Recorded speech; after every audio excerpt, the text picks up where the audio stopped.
అందరికీ నమస్కారం అండి. ఆగస్ట్ 23, 2024 అనేది ఆంధ్రప్రదేశ్ చరిత్రలో ఒక ఒక రిమార్కబుల్ డేట్ అండి.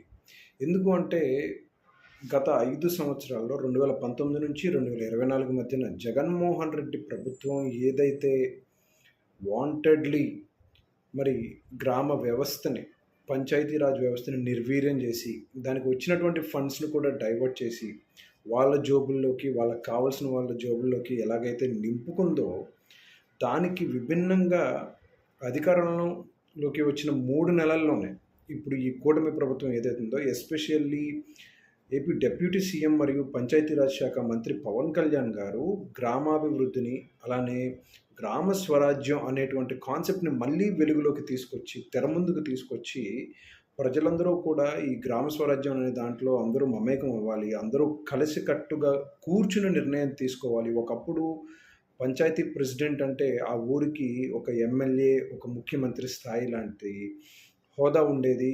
అన్ని పవర్స్ ఉండేవి. అయితే కాలక్రమేణా దాని యొక్క పవర్స్ తగ్గిపోవడం, కొంతమంది అధికారుల చేతుల్లో గానీ, లేకపోతే కొంతమంది అధికార పార్టీ వాళ్ళ చేతుల్లోకి వెళ్ళిపోవడం వలన ఇది నిర్వీర్యమైపోయింది. గత 5 సంవత్సరాల్లో అయితే అసలు కనీసం ఒక్కసారి కూడా గ్రామ సభ పెట్టిన పాపాన పోలేదు జగన్మోహన్ రెడ్డి. అటువంటిది ఈ రోజున పవన్ కళ్యాణ్ గారు డిప్యూటీ సీఎంగా ఛార్జ్ తీసుకున్న తర్వాత గ్రామాల్లో కూడా మనకి ఆగస్టు 15 బాగా జరగాలి, జనవరి 26 బాగా జరగాలి అనేటువంటి మంచి ఉద్దేశంతోటి ఆయా పంచాయతీలను బట్టి 10,000 నుంచి 25,000 రూపాయల వరకు ఇవ్వడము. అలానే పంచాయతీలకి ఫండ్స్ రిలీజ్ చేయడము. గత 5 సంవత్సరాల్లో పంచాయతీ ప్రెసిడెంట్లు కాళ్ళరిగేలా హైదరాబాదు, ఢిల్లీ, అనేక రకాల చోట్లకి, కోర్టులకు వెళ్ళడము. ఇవన్నీ మనం చూసాం. కానీ ఈ రోజున పవన్ కళ్యాణ్ గారు పంచాయతీరాజ్ వ్యవస్థ యొక్క గొప్పతనాన్ని మళ్ళీ మనకు ఒకసారి గుర్తు చేసి, దాని ద్వారా ఎటువంటి అద్భుతాలు చేయొచ్చు చూపిస్తున్నారు.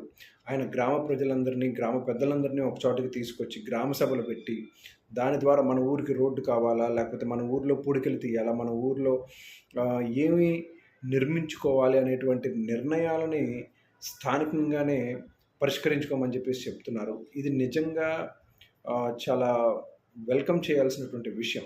ఎందుకు అంటే మనం ఎప్పటినుంచో చదువుకుంటున్నాం. గాంధీ గారు గ్రామ స్వరాజ్యం కోసం కలలు గ్రామాలే పట్టుకొమ్మలన్నారు అని చెప్పేసి. సో ఇప్పుడు పవన్ కళ్యాణ్ గారు అది చేసి చూపించడానికి ఆయన వంతు ప్రయత్నం ఆయన చేస్తున్నారు. అలానే గ్రామాల్లో కూడా అనేక రకాల అభివృద్ధి కార్యక్రమాలు, అది నియోజకవర్గ స్థాయిలో నుంచి అన్ని స్థాయిల్లోనూ ఆయన అనేక డెవలప్మెంట్ ప్రోగ్రామ్స్ చేస్తున్నారు కాబట్టి ఖచ్చితంగా గవర్నమెంట్ ఆఫీసర్స్ గానీ, లోకల్‌గా ఉన్నటువంటి నాయకులు గానీ ఖచ్చితంగా సపోర్ట్ చేస్తారని చెప్పి మనస్ఫూర్తిగా నమ్ముకుంటూ జై హింద్.